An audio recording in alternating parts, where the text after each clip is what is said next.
मगर वो आपको मारने वाला है। बोतल की बोतल जो घर में डाली है वो जाएगी कहाँ? वो तो घर में ही रहेगी। और आपको बड़े हो गए, आप छूते नहीं, हाथ धो के सब कर रहे, छोटा बच्चा आपका होगा, वो क्या करेगा? वो तो जमीन पे ही खेलेगा, जमीन पे ही लेगा। तो आखिर में कौन मरेगा? हमारी जनरेशन को ही नुकसान है।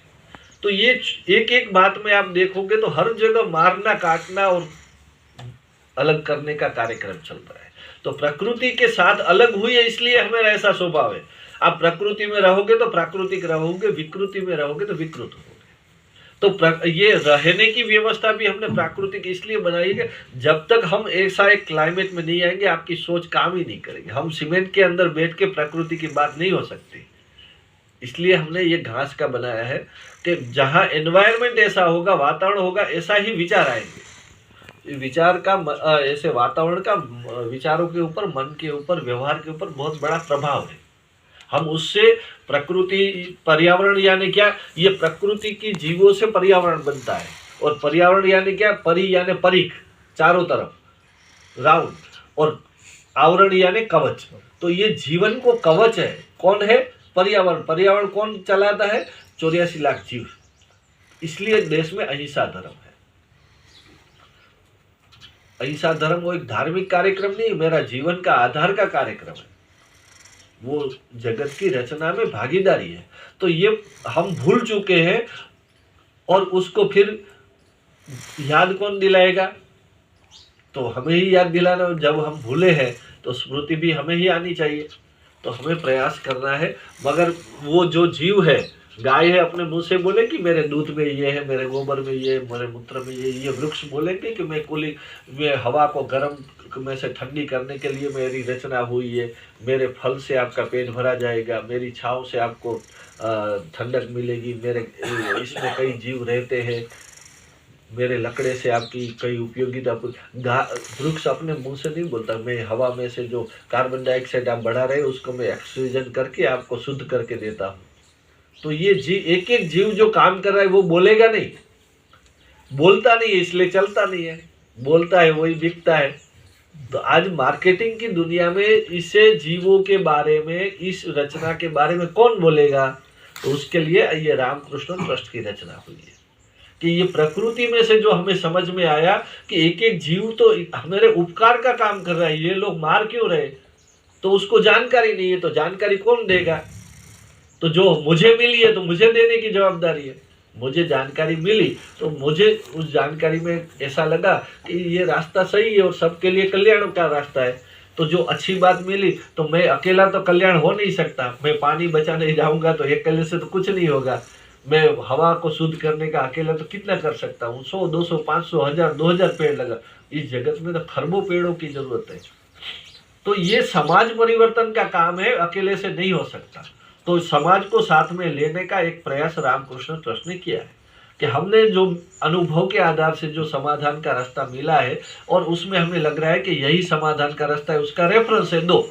एक तो हमारी जो बात हमने प्रयास में सीखी वही बात हमारे धर्म बोल रहा है। धर्म क्या है? जागरण का हमारा शास्त्र है। हमें जागृत करने के लिए धर्म है। हम कथा क्यों सुनते हैं? उसमें से हमारे जो भटकाव होता है, सांसारिक झेर है, वो उतारने का कार्यक्रम है। वो एक हमारे लिए नोडवेल है।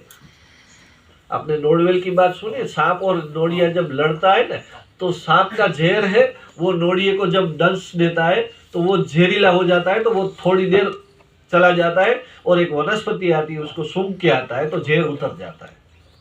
तो ये हमारा धार्मिक शास्त्र जो है वो हमारे लिए नोट समर्पण का भाव जो कम हो जाता है, फिर से बढ़ाने के लिए हम कथा में जाते हैं, हम शास्त्रों को सुनते हैं, हम अनुष्ठान करते हैं, और उस तरीके से फिर से हम अपनी मूल स्थिति में आने का, जागरण का काम करते हैं। तो ये हमारे, एक तो ये शास्त्रों ने यही बात की है जो मैं बोल रहा हूं। अहिंसा धर्म की बात उसी ने की है। हर जीव में परमात्मा का वास है, सब इसी ने किया है, बोला है। अहम ब्रह्मास्मि, मैं भी ब्रह्म हूँ, ऐसा हमारे शास्त्रों ने बताया, वेदों ने बताया है। हमें चींटी को दाना, कुत्ते को रोटी, गाय को रोटी, पक्षी को दाना, ये सब देने की परंपरा हमारी जो संस्कृति में है वो धर्म से ही आई है।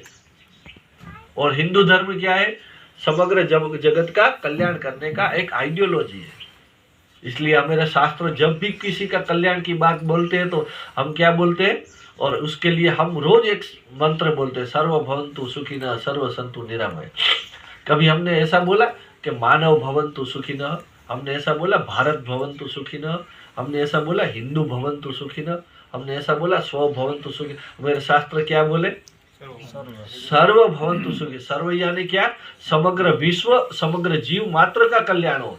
हम शांति पठन करते हैं एक मंत्र के, तो धरती शांत हो, प्रकृति शांत हो, जीव शांत हो, सभी को शांति मिले। हमारे शास्त्र एक विशाल अर्थ में हमें मार्गदर्शन दिया है। राम ने जब वनवास में गए तो सभी को साथ में लेके विजय हासिल की थी। तो इस प्रकार से राम और कृष्ण के जीवन में क्या करना और क्या नहीं करना, ये दोनों के माध्यम से हमें सीखा है। कृष्ण भगवान ने अपना बचपन है वो कृष्ण के जीवन से गायों के साथ निभाया है। हमारा एक भी भगवान ऐसा नहीं है जिसके पास कोई अलग अलग प्रकार के वृक्ष न हो, अलग अलग प्रकार के उसके साधन न हो और जीव न हो, पशु न हो। क्यों ऐसा किया है? सभी भगवान का एक ही गाय क्यों नहीं रखी? यमराज ने भैंस क्यों रखी? कृष्ण भगवान ने गाय क्यों रखी? हर माता जी का वाहन अलग अलग क्यों है? हमें सबको सभी जीवों का महत्व है ये समझाने के लिए है। और हनुमान जी को आंकड़ा चाहिए, शंकर भगवान को बिली पत्र चाहिए, कृष्ण भगवान को तुलसी दल चाहिए। क्यों ऐसा है?